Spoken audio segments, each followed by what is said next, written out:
going to now, from Southeast Asia, from Thailand, let's land in Pakistan now. So I'm going to invite Sister Ume Leila Azhar, who is a labor rights activist.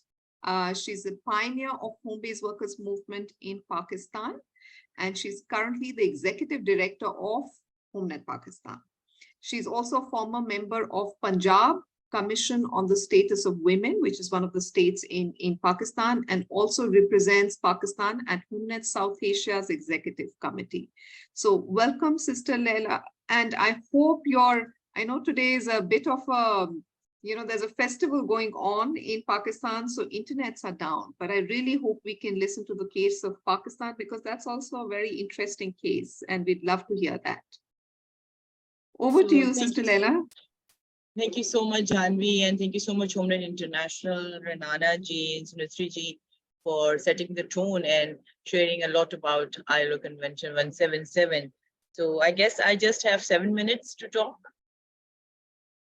Yes, so the presentation is on. I'll just try to be very crisp, because it's a whole process that has happened over the years in Pakistan with regard to, as a parallel to what ILO 177 should be under the ratification within the frameworks of the labor. So as Renana ji was mentioning about the formation and establishment of HomeNet South Asia, the whole process in Pakistan actually started after the ILO Convention 177 in 1996, but basically it started after the formation of HomeNet South Asia formally, where the country HomeNets were formed and HomeNet Pakistan also came into existence. So the whole debate, can we just move on to the slide? Yes. So just to give you the context of the country, we have when we talk about women in the home-based worker sector, that's part of the informal sector. And Pakistan, just like other South Asian country, has a huge informality within the labor workforce. And it's like we see that over the past years, that's the researches that has been going on. It has confirmed that the home-based worker sector is increasing since past several years, 15 years, more than that, and especially after the 2008 economic crisis, and now after the COVID also. So the rate of increase in the home-based sector has increased from 7%, 8%, 12%, and now after COVID, it's more than 20%. So the influx into the home-based sector is increasing over the years. So based on the countrywide enumeration that was conducted several years back to start with, to have a database for policy advocacy, which was started after the mapping of the home-based workers organization and setting up the establishment and setting up the network of HomeNet Pakistan to 2000 and 2003. So the data, as we all reviewed, that the data was missing from the labor force surveys, and a preliminary data was gathered by UNIFEM at that time, UN Women, which is now as we call them. So this became the benchmark, and it validated further the researches that had happened over the years. And we came to know that how many home-based workers are there, an approximate figure within Pakistan, within the provinces, the rural and the urban workforce. So it's all there. You can read that. I'm not going to read it. So we found out that nearly about 76% of the women they joined the home-based sector in more years, in the past 15 years, and that number is increasing. And for the first time in 2007, excuse me. So the first time in 2007, we found out that approximately the share of the women home-based worker in the Pakistan GDP is about more than 160 billion, the country's economy, and the contribution of the informal sector and basically from the home-based workers is such 2 billion plus in the GDP. So these are the points that we gathered from around 2003 to 2005, where we found out that despite of the fact that the convention ILO 177 is there, there is no movement or there is no discussion within the governments, within the bureaucracy, within the administration, within the parliament. So we, as a HomeNet Pakistan, as a pioneer organization in Pakistan, we started advocating for having laws and legislations for the home-based workers, and obviously getting our impetus from the ILO convention. The advocacy which was drafted was around Article 3 of the ILO Convention 177, which talked about having a national policy, which further gained momentum in 2007. So we can go to the second slide. Next slide, please. So at that time, the government was like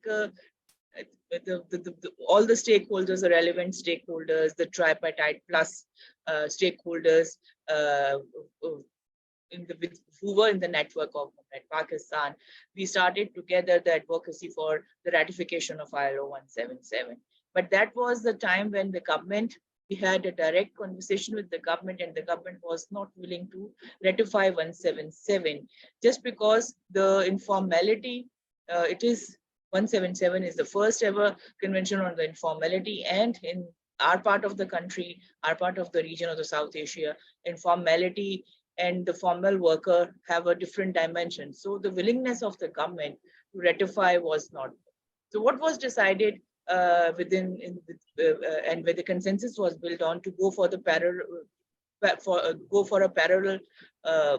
work to have national policy for the home-based workers. So getting all the information and all the force from ILO convention articles, the HomeNet Pakistan started following up the national policy for the home-based workers, and that gained more momentum after the South Asian Policy Conference, which was organized in 2007 in Delhi, and where the government's committed. So it was very difficult to bring on the government, federal government, to have some consensus on the national, to get the national policy there. But it all worked very well when, after returning from the policy conference, the government of Pakistan, they started this process and they supported. And we came up, the government came, we supported the government, we went to the districts, we went to the provinces, and almost like reaching out to the 77 districts in Pakistan, the policy document, getting the recommendation, the national policy draft was formulated. And that was the time when the government, there was a discussion going on that this is a whole cadre of the workers where women are in majority. They should come, be recognized. They are not recognized as workers. They should be catered within the labor framework. So that parallel discussion was already there. Mobilization of the home-based workers was going on the ground, but advocacy at the federal level was there. But by the time the national policy for home-based workers was finalized, there was a realization that it's not just the women. It's not just the women who are part of the home-based workers category. It's a holistic policy, and we should go for as a holistically go for a larger policy advocacy. And that was the time when Labor Department was taken on board. And in 2009 onwards, earlier it was a Women Development Initiative. They were taking it, Women Development, Federal Ministry for Women Development, taking up this policy. But after 2009, the Labor Department was called on. So the national policy was there. When the Labor Department took up all the researches, all the advocacy, all the paperwork, so they decided to take it again to the tripartite processes. And when national policy draft was finalized, there was an amendment in the constitution in 2011. The devolution happened in Pakistan, and all the lawmaking and implementation, it went to the provinces. So that policy draft was there. And after like 2011, we went on to the advocacy with the provincial governments, and taking from the ILO 1 convention, then the national policy on the, for home-based workers, we went on to the advocacy at the third level with the government provincial governments. And that was that is really a very tedious task that we took in Pakistan. And eventually, what happened was that the government, federal provincial governments, they were taken on board. The Punjab government, the Sindh government, Balochistan, and KPK. So two governments of Punjab and Sindh, they took up the national policy draft, and they took the major clauses from the national policy draft, because they said that this is the Magna Carta for the home-based workers, and we will take up this policy processes in Pakistan. So this was the parallel thing after the argument of not having ILO 177 ratified. So the parallel task of having the implementation mechanisms for the home-based workers, because People's Party government, they were of the view that if the implementation is not there, if the provinces will not take up the implementation, the national policy won't work. So it's important to have the provincial policies and laws on home-based workers. So this was basically the groundwork that happened in Pakistan. So we can go to the Leela next slide. 2 minutes. 2 minutes. Sorry to interrupt, but 2 more minutes, Right. please.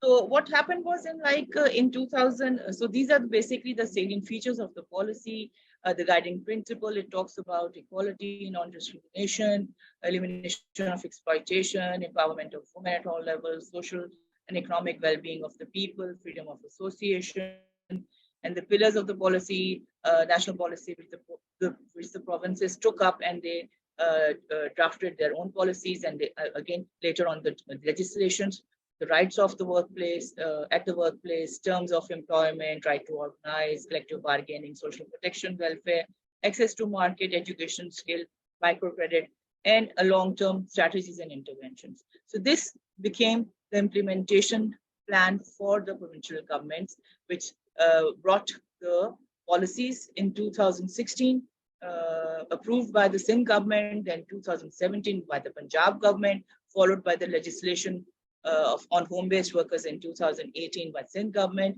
and later on with the provinces of Khyber Pakhtunkhwa in 2021, and Balochistan government approved the law in 2022, and the Punjab government, after a long process, they approved the law in just recently this year, earlier this year, 2023. So we have 4 legislations on the home-based workers in Pakistan, and now getting the food for thought from ILO Convention, the national policy. So we can move to the next slide. So there are certain challenges that we have assessed and we are now dealing with. It's still the absence of the national data that we see, that the governments, provincial government, despite of the fact that they have the laws and legislation, the national data is not there. And whatever we have is from the analysis of the labor workforce, and the WIGO, they have done the analysis of the labor workforce. So only the Punjab government, they have allocated funds for the provincial service twice. So this is something that is happening for the first time for the home-based workers. Then the absence of uniform social protection mechanisms, because all the provincial governments are talking about having a different social protection mechanism. So this is a challenge that is coming up now. And the provincial government's capacity to deal with the home workers issue, because the labor inspection is involved, the registration is involved, the understanding of the informality is there, because whatever the labor department is monitoring is for the formal sector, which talks about industries and workers. Then the allocation of funds. So far, we have seen that the implementation of Sindh home-based workers took 5 years. So now in this budget, there is some allocation of budget, and in Punjab is also there, but the other governments are also struggling for this. And the implementation on ground is another challenge. And the actual practice of tripartite plus, because ILO framework talks about tripartite, and now the whole mechanism talks about tripartite plus, where the women rights organization, labor organizations are coming up. But this process is not actually happening on ground. And the ILO reporting and the indicators of the decent work is another challenge, which basically focus on the formal workers. And obviously, as I've already said, the government and the political willingness for the ratification of ILO C177 is there, because the government already has ratified 34 articles, and there are 3 other ILO conventions that are coming up. So the government already is they have a very full kitty, And when it comes to the reporting, there are some issues within the government. So the next slide is just wrapping up my talk. So you can go and find out the acts and legislations there, which I think is one of remarkable advocacy that has taken place in South Asia, with having 4 home-based workers legislation. And now we are heading towards implementation, which is again a tedious job. So thank you so much. If there are any questions, I'll take up. Thanks a lot.